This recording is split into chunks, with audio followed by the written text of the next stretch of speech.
ಇಲ್ಲ, ನೀವ್ ತಾನೇ ಮೊದಲು ಹೇಳ್ಬೇಕಂತ ಬಂದಿದ್ದು, ನೀವ್ ಹೇಳಿ. ಯಾವಾಗ್ಲೂ ಲೇಡೀಸೇ ಫಸ್ಟ್ ಆಗ್ಬೇಕು ಅಂತೇನಿಲ್ಲ. ಮೊದಲು ನೀವ್ ಹೇಳಿ. ಮೊದಲು ನೀವ್ ಹೇಳಿ.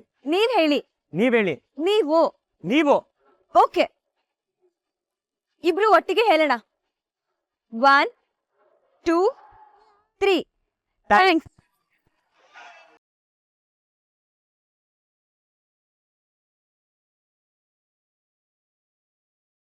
ಯಾಕೆ?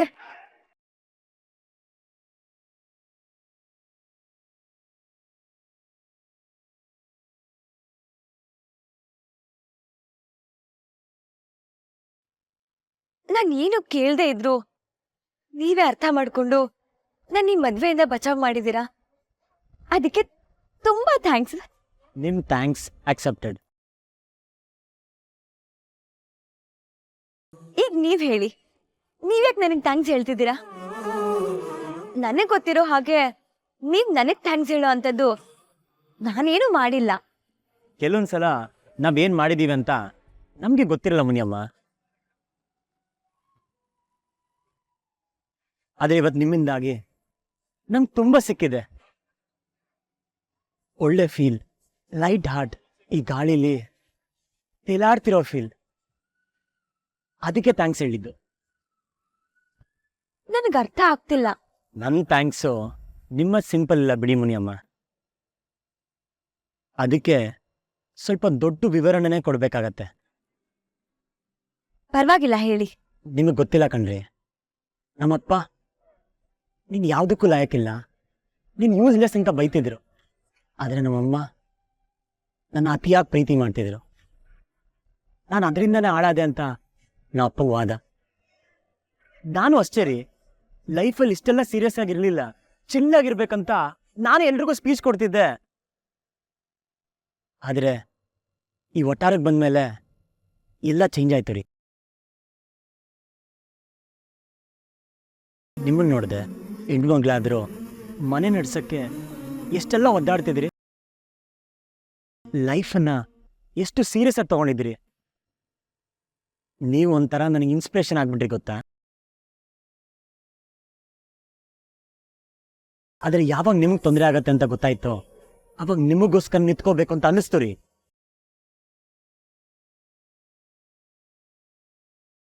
ಖುಷಿ ಜೊತೆ ನಿಮ್ಮ ಮದುವೆ ತಪ್ಪಲ್ಲ, ನನಗೆ ಅಷ್ಟು ಸಾಕು. ನಿಮ್ಮ ಜೀವನ ಹಾಳಾಗೋದ್ರಿಂದ ತಪ್ಪಿಸಿದ್ನಲ್ಲ, ಅದಕ್ಕೆ ಖುಷಿ ಇದೆ.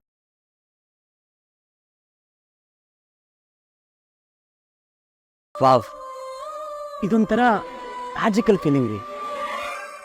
ಈ ಫೀಲಿಂಗೇ ನಂಗೆ ಹೊಸ್ತು ಹುಣಿಯಮ್ಮ.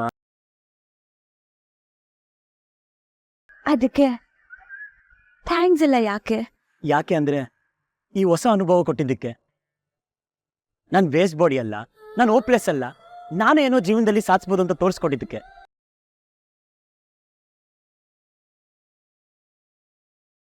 ಏನ್ ಗೊತ್ತಾ ಮುನಿಯಮ್ಮ, ಈ ರಾಜ್ 2.0 ವರ್ಷನ್ ಬಗ್ಗೆ ನನಗೆ ಪ್ರೌಡ್ ಫೀಲ್ ಆಗ್ತಿದೆ. ನಾವಮ್ಮ ಈ ಅಚೀವ್ಮೆಂಟ್ ನೋಡಿದಿದ್ರೆ ಎಷ್ಟು ಖುಷಿ ಆಗ್ತಿದ್ರು ಗೊತ್ತಾ.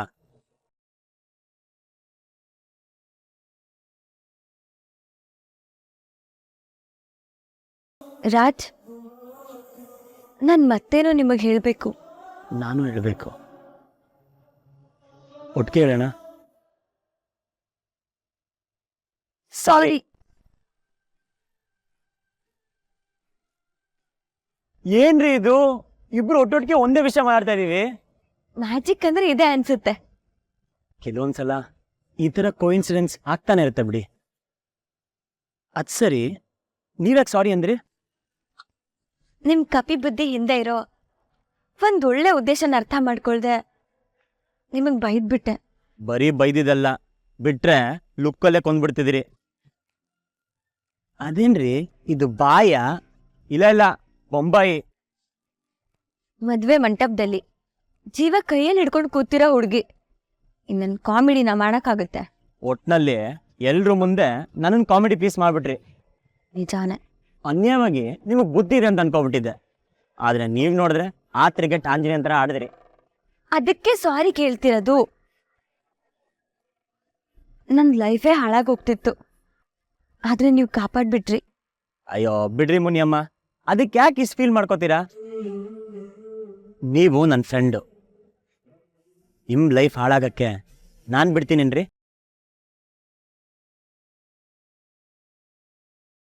ನಮ್ಮ ಮುನಿಯಮ್ಮ ಯಾವಾಗಲೂ ಗುರ್ರ ಅಂತಿರ್ಬೇಕು.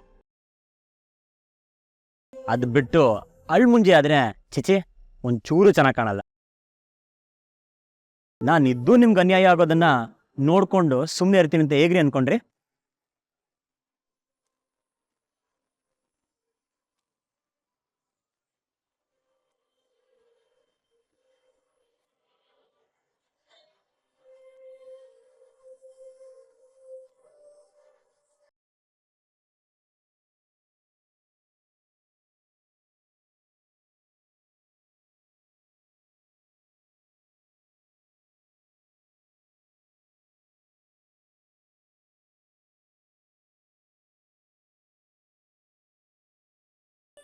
ಸರಿ, ನೀವ್ಯಾಕೆ ಸಾರಿ ಕೇಳಿದ್ರಿ? ನಿಮ್ಮ ಮದುವೆ ನಿಲ್ಸಕ್ಕೆ ನಾನು ಮಾಡಿದ ಪ್ಲಾನು ನಿಮ್ಮ ಹತ್ರನೇ ಮುಚ್ಚಿಟ್ಬಿಟ್ಟಿದ್ನಲ್ಲ, ಅದಕ್ಕೆ. ನಾನು ಎಷ್ಟೇ ಮಾತಾಡಿದ್ರು ಇದು ನಿಮ್ಮ ಜೀವನ. ನಿಮ್ಮ ಪರವಾಗಿ ತೀರ್ಮಾನ ತಗೊಳ್ಳುವಾಗ ನಿಮ್ಮ ಪರ್ಮಿಷನ್ ಕೇಳಬೇಕಾಯ್ತಲ್ವಾ? ಕೇಳದೆ ಎಲ್ಲ ಮಾಡಿಬಿಟ್ಟೆ, ಅದಕ್ಕೆ ಸಾರಿ. ಆದ್ರೆ ನಿಮ್ ಉದ್ದೇಶ ಒಳ್ಳೇದೇ ಇತ್ತಲ್ವಾ? ಫೈನಲಿ ನಿಮ್ಗೆ ಅರ್ಥ ಆಯ್ತಲ್ಲ, ಆ ದೇವ್ರ ದೊಡ್ಡವನು. ಹೌದು, ಖುಷಿ ಎಲ್ಲಿದ್ದಾರೆ? ಅವ್ರಿಗೆ ಸೋಟ್ ಆಗೋ ಜಾಗದಲ್ಲಿ ಇದ್ದಾರೆ. ಬಾರಲ್ಲ. ಚಿಚಿ ಇಲ್ಲ, ನಾನು ಅವ್ರನ್ನ ರಿಯಾಬ್ ಸೆಂಟ್ರಿಗೆ ಸೇರಿಸಿದ್ದೀನಿ. ಅದೇ ಕುಡ್ತಾನೆಲ್ಲ ಬಿಡಿಸ್ತಾರಲ್ಲ ಅಲ್ಲಿ.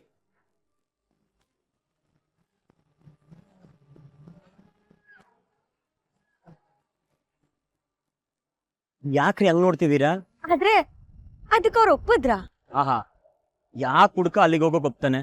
ಮತ್ ಹೇಗ್ರಿ ಕರ್ಕೊಂಡೋದ್ರಿ? ಇದಕ್ಕೆಲ್ಲ ಇನ್ ಕಣಿ ಕೇಳ್ಕೊಂಡ್ ಕೂರಕಾತ? ಎತ್ತ ಹಾಕೊಂಡು ಹೋದೆ ಅಷ್ಟೇ. ಯಾರಿಗೂ ಒಂದ್ ಚಿಕ್ಕ ಡೌಟು ಬರ್ಲಿಲ್ವಲ್ಲ? ಕ್ಲೂ ಕೊಟ್ರೆ ತಾನೆ ಡೌಟ್ ಬರೋದು.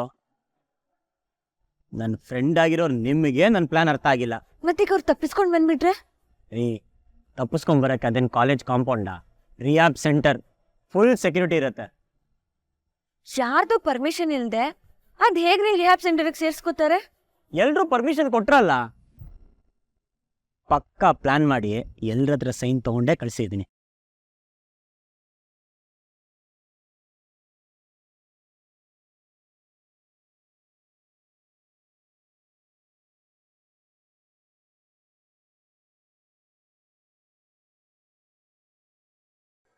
ರಾಜ್, ನೀವು ಸೈನ್ ತಗೊಂಡಿದ್ದು ಈ ಕಾರಣಕ್ಕ? ಮತ್ತೆ ಮ್ಯಾರೇಜ್ ರಿಜಿಸ್ಟ್ರೇಷನ್ ಅಂದ್ರೆ? ಅಲ್ಲ ರೀ, ಮದುವೆ ಮಂಟಪದಲ್ಲಿ ಕೂರ್ಬೇಕಾಗಿದ್ದ ಮಗನ್ನ ಅಲ್ಲಿ ಕರ್ಕೊಂಡೋಗಿ ಸೇರಿಸ್ತೀನಿ ಅಂದ್ರೆ ಅವ್ರಮ್ಮ ಬಿಟ್ಬಿಡ್ತಾರಾ? ನನ್ನನ್ನು ಸಿಗ್ದು ಮದ್ವೆಗೆ ತೋರಣ ಕಟ್ಬಿಡ್ತಿದ್ರು. ಇನ್ ಮಹೇಶ್ ಸರ್ರು ಬರೋ ದುಡ್ಡು ಕೈ ತಪ್ಪಿಡುತ್ತೆ ಅಂತ ಬಾಯಿ ಬಡ್ಕೊಬಿಡೋರು. ಮತ್ತೆ ನಿಮ್ ತಲೆ ತಿಂದು 3 ಗಂಟೆ ಹಾಕ್ಸಿರೋರು. ಅದಕ್ಕೆ ಮಸಾಲೆ ರುಬ್ಬಿ ಕುರಿನ್ ಚೆನ್ನಾಗಿ ಕೊಪ್ಸಿ ಡೌಟೇ ಬರ್ದಿರಾಗೆ.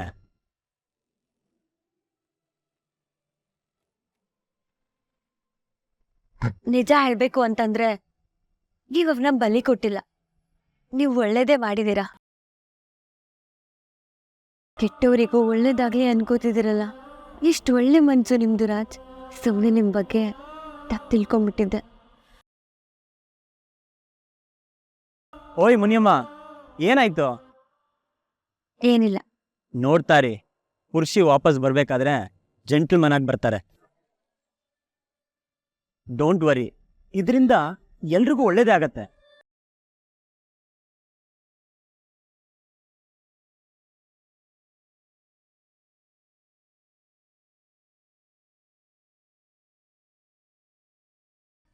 ಯಾಕ್ರ ಕಟ್ಟಾಗ್ತಾ ಇದಾರ? ಅದೇ ಬಿಟ್ಬಿಡ್ರದೇ, ಮದ್ವೆ ಗಂಡು ಕಾಣಲ್ಲ. ಅದೇ ಮದ್ವೆ ಕಟ್ರೋದಂತ ಇವತ್ತು ಬಿಟ್ಬಿಡ್ರ.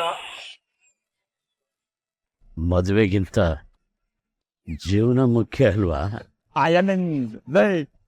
ಅಷ್ಟು ಕಷ್ಟಪಟ್ಬಿಟ್ಟು ಆರಾಧವ್ರನ್ನ ಪಡೆದ್ಕೊಂಡಿದ್ದೀರಿ, ಇನ್ನೇನ್ ಮದ್ವೆ ಅಂತದ್ರಲ್ಲಿ ನನ್ನ ಜೀವನ ಹಾಳು ಮಾಡಕ್ ಹೊರಟಿದ್ಯಲ್ಲೇ. ಸುಮ್ನೆ ಬಿಡಲ್ಲ ಕಡನಿಲ್ಲ.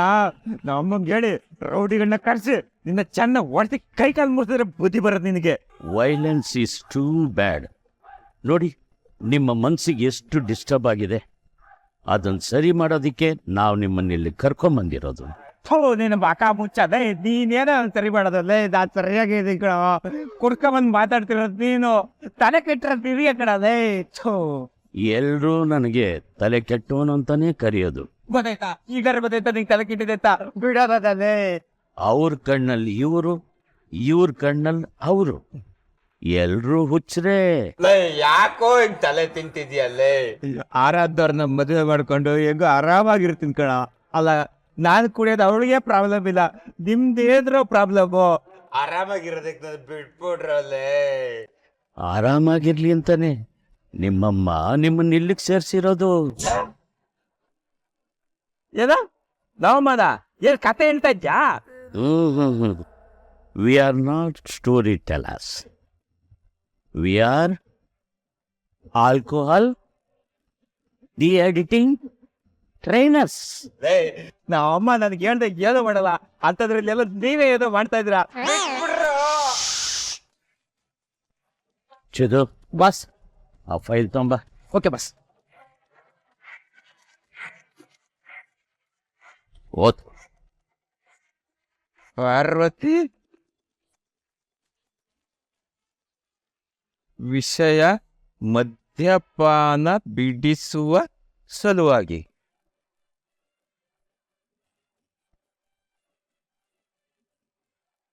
ಪ್ರಕೃತಿಧಾಮ ಮದ್ಯಪಾನ ವಿಮುಕ್ತಿ ಕೇಂದ್ರಕ್ಕೆ ನನ್ನ ಸಂಬಂಧಿಯಾದ ಪುರುಷೋತ್ತಮ ಅವರನ್ನು ಮದ್ಯಪಾನದಿಂದ ವಿಮುಕ್ತಿ ಕೊಡಲೆಂದು ನಮ್ಮೆಲ್ಲರ ಸಮ್ಮತಿ ಇದೆ. ನನ್ನ ಜೀವನದ ಬೀದಿಗೆ ತಂದ್ಬಿಟ್ರಲ್ಲಪ್ಪ.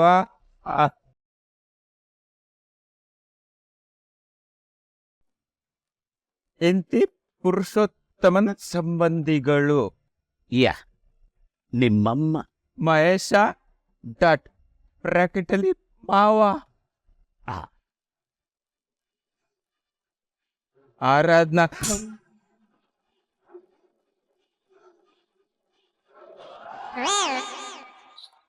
ಕನ್ಫರ್ಮೇಶನ್ ಸಿಕ್ತಾ? ಇನ್ನೂ ಬೇಕಾ?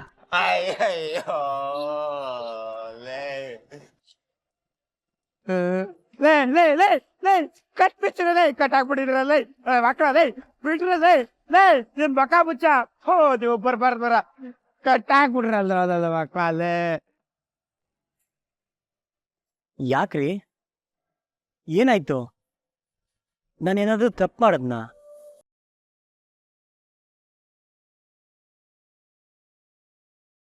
ಏನ್ರಿ ನೀವು ಅಳ್ತಿಲ್ಲ ಅನ್ನೋ ತಲೆ ನಡೆಸ್ತಾ ಇದ್ದೀರಾ? ಅಯ್ಯವ್ವ ಅಪ್ಪ, ಹೆಣ್ಮಕ್ಳು ಅರ್ಥ ಮಾಡ್ಕೊಳ್ಳೋದೇ ಕಷ್ಟ. ಇದು ಅಳ್ತಿರೋದಲ್ಲ, ಖುಷಿಗೆ ಬರ್ತಿರೋ ಕಣ್ಣೀರು. ಆಹಾ, ಅದೇನ್ ಡೌ ಮಾಡ್ತೀರಿ? ಅಳ್ತಿಲ್ಲ ಅಂದ್ರೆ ಕಣ್ಣೀರ್ ಯಾಕೆ ಬರತ್ತೆ? ಇಷ್ಟು ವರ್ಷ ಜೀವನದಲ್ಲಿ ಬರೀ ಹೊಡೆದಾಡಿದ್ದೀನಿ. ಅಮ್ಮನಿಗೋಸ್ಕರ, ಸಿರಿಗೋಸ್ಕರ, ಬದುಕಿಗೋಸ್ಕರ, ಬದುಕಲೇಬೇಕು ಅನ್ನೋ ಜಿದ್ಗೋಸ್ಕರ. ಆದ್ರೆ ನನಗೋಸ್ಕರ ನಾನು ಯಾವತ್ತೂ ಹೊಡೆದಾಡಿರ್ಲಿಲ್ಲ. ನನಗೋಸ್ಕರನೂ ಯಾರೂ ಹೊಡೆದಾಡಿರ್ಲಿಲ್ಲ.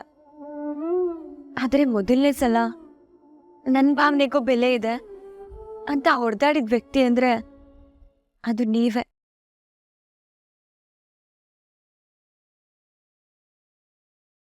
ನನ್ನ ಜೀವನದಲ್ಲೂ ಈ ಥರ ಎಲ್ಲ ಆಗ್ಬೋದು ಅಂತ ಕಲ್ಪನೆ ಕೂಡ ಮಾಡ್ಕೊಂಡಿರ್ಲಿಲ್ಲ ರಾಜ್. ಆದ್ರೆ ನಡೆದೋಯ್ತು.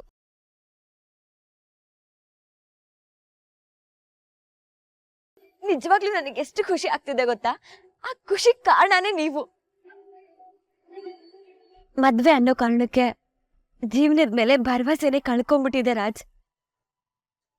ಈಗ ಹೊಸದಾಗಿ ಬದುಕೋ ಆಸೆ ಚಿಗುರ್ತಾ ಇದೆ. ನಿಮ್ಮಿಂದಾಗಿ ನಾನು ಸ್ಪೆಷಲ್ ಅನ್ನೋ ಫೀಲ್ ಬರ್ತಿದೆ.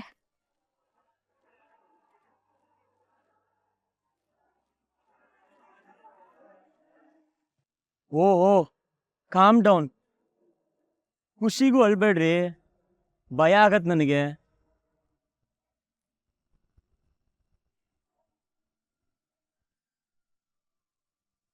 ಇವತ್ತಿಂದ ನೀವು ನನಗೆ ಸ್ಪೆಷಲ್.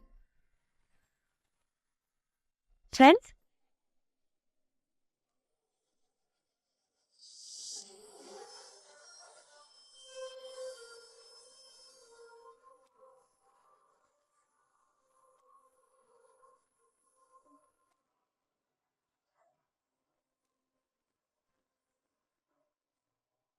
ಅಂತೂ ಅದ್ಯಾವ ಜನ್ಮದಲ್ಲಿ ಏನು ಪುಣ್ಯ ಮಾಡಿದ್ನೋ ಮತ್ತೆ ಮುನಿಯಮ್ಮ ನನ್ನ ಫ್ರೆಂಡ್ ಅಂತ ಒಪ್ಕೊಂಡ್ಲು.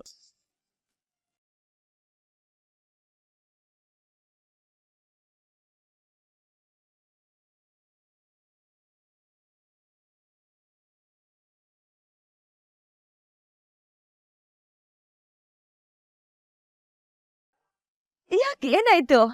ನಕ್ಕರೆ ಎಷ್ಟು ಚೆನ್ನಾಗಿ ಕಾಣಿಸ್ತೀರಾ ಗೊತ್ತಾ? ನೀವು ಯಾವಾಗ್ಲೂ ಇದೇ ತರ ಇರಿ.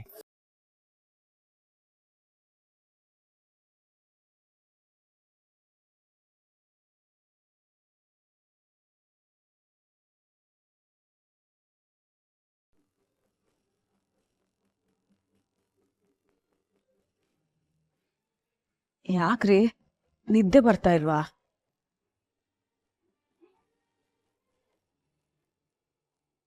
ಅಮಲನಿಗೆ ಮೂರ್ತಿ ಮೇಲೆ ಅಷ್ಟೊಂದು ಸಿಟ್ಟು ಯಾಕಿರಬಹುದು? ಸಿಟ್ಟ ಅಮ್ಲಂಗೆ ಮೂರ್ತಿ ಮೇಲ? ನಿಮಗೆ ಯಾಕ್ರಿ ಹಾಗನ್ನಿಸ್ತು? ಹಾಗನ್ಸೋದಕ್ಕೆ ಕಾರಣಗಳು ಬೇಕಿಲ್ಲ ಸಾವಿತ್ರಿ. ಸುಮಾರು ಎಕ್ಸಾಂಪಲ್ಸ್ ಕಣ್ಮುಂದೆನೇ ಇದೆ. ಅವನ್ನ ಕಂಡ್ರೆ ಸಾಕು ಸಿಡಿಮಿಡಿ ಅಂತಾಳೆ. ಅವನು ಸುಮ್ಮನೆ ಇದ್ರು ಶಿವಳೆ ಮಾತಿಗೆ ಮಾತು ಬೆಳೆಸ್ತಾಳೆ. ಸುಮ್ಮನೆ ಹಾಗೆಲ್ಲ ಯೋಚನೆ ಮಾಡಬೇಡ್ರಿ. ನಮ್ಮಮ್ಮ ಬಗ್ಗೆ ನಿಮಗೆ ಗೊತ್ತಲ್ಲ, ಅವಳಿಗೆ ಹುಷಾರಿಲ್ಲ, ಅದಕ್ಕೆ ಏನೇನೋ ಮಾತಾಡ್ತಾಳೆ. ಅದು ನಿಜನೇ ಆಗಿದ್ದಿದ್ರೆ ನಾನು ಸುಮ್ಮನಾಗ್ಬಿಡ್ತಿದ್ದೆ. ಆದರೆ ಈ ವಿಷಯ ಅಷ್ಟೊಂದು ಸಿಂಪಲ್ ಆಗಿಲ್ಲ. ಇದನ್ನೆಲ್ಲ ನೋಡ್ತಾ ಇದ್ರೆ ಏನೋ ದೊಡ್ಡ ಅನಾಹುತ ಆಗೋದಿದೆ ಅಂತ ಭಯ ಆಗ್ತಿದೆ ನನಗೆ. ಯಾಕ್ರಿ, ಈಗೆಲ್ಲ ಸರಿಯಾಗೇ ಇದೆಯಲ್ಲ, ಅಮ್ಮ ಕೂಡ ಆರಾಮಾಗೇ ಇದ್ದಾಳೆ. ಅದೇ ನನ್ನ ಭಯಕ್ಕೆ ಕಾರಣ ಆಗಿರೋದು. ಈ ಮೌನ, ಈ ಶಾಂತಿ, ಈ ಒಟ್ಟೊಟ್ಟಿಗೆ ಇದ್ರೆ ತಂತಾನೇ ಭಯನ ಹುಟ್ಟಾಕತ್ತೆ. ಸಮುದ್ರದಲ್ಲಿ ಚಂಡಮಾರುತ ಹೇಳೋ ಮೊದಲು ಒಂದು ಪ್ರಶಾಂತತೆ ಇರುತ್ತಲ್ಲ, ಹಾಗನ್ನಿಸ್ತಾ ಇದೆ ಇದು.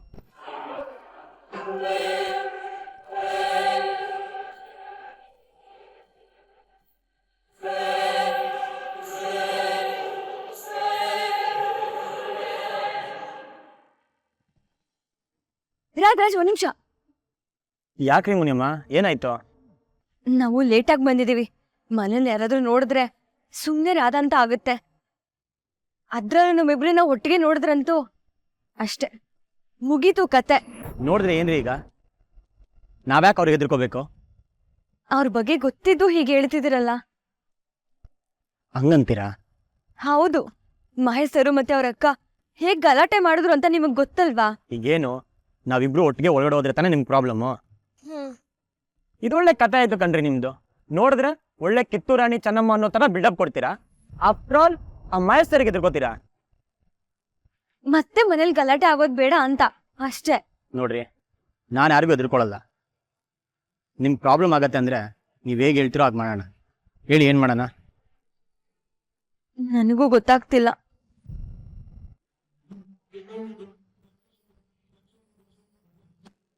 ಒಂದು ಐಡಿಯಾ ಸಿಕ್ತು. ಏನು? ಸಿಂಪಲ್ ಮುನಿಯಮ್ಮ, ಮೊದಲು ನೀವು ಹೋಗಿ, ನಾನು ಸ್ವಲ್ಪ ಹೊತ್ತು ಬಿಟ್ಟು ಆಮೇಲೆ ಬರ್ತೀನಿ. ಅಲ್ಲ, ನೀವೊಬ್ರೆ ಎಷ್ಟೊತ್ತು ಅಂತ ಇಲ್ಲಿ ನಿಂತಿರ್ತೀರಾ? ನೋ ಪ್ರಾಬ್ಲಮ್, ನೀವು ಹೋಗಿ, ನಾನು ಆಮೇಲೆ ಬರ್ತೀನಿ. ಸರಿ.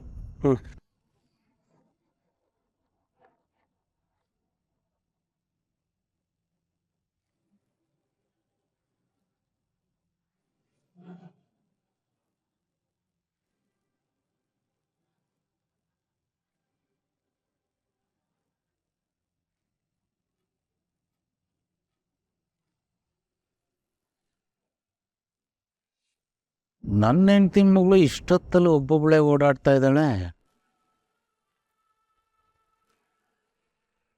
ಏ ರೇವತಿ, ಈ ಮನೇಲಿ ಯಾರು ಹೇಳೋರು ಕೇಳೋರಿಲ್ವಾ? ಯಾವಾಗಂದ್ರೆ ಅವಾಗ ಹೋಗಕ್ಕೆ, ಯಾವಾಗಂದ್ರೆ ಅವಾಗ ಬರಾಕೆ ಇದೆ ಧರ್ಮದ ಛತ್ರನಾ?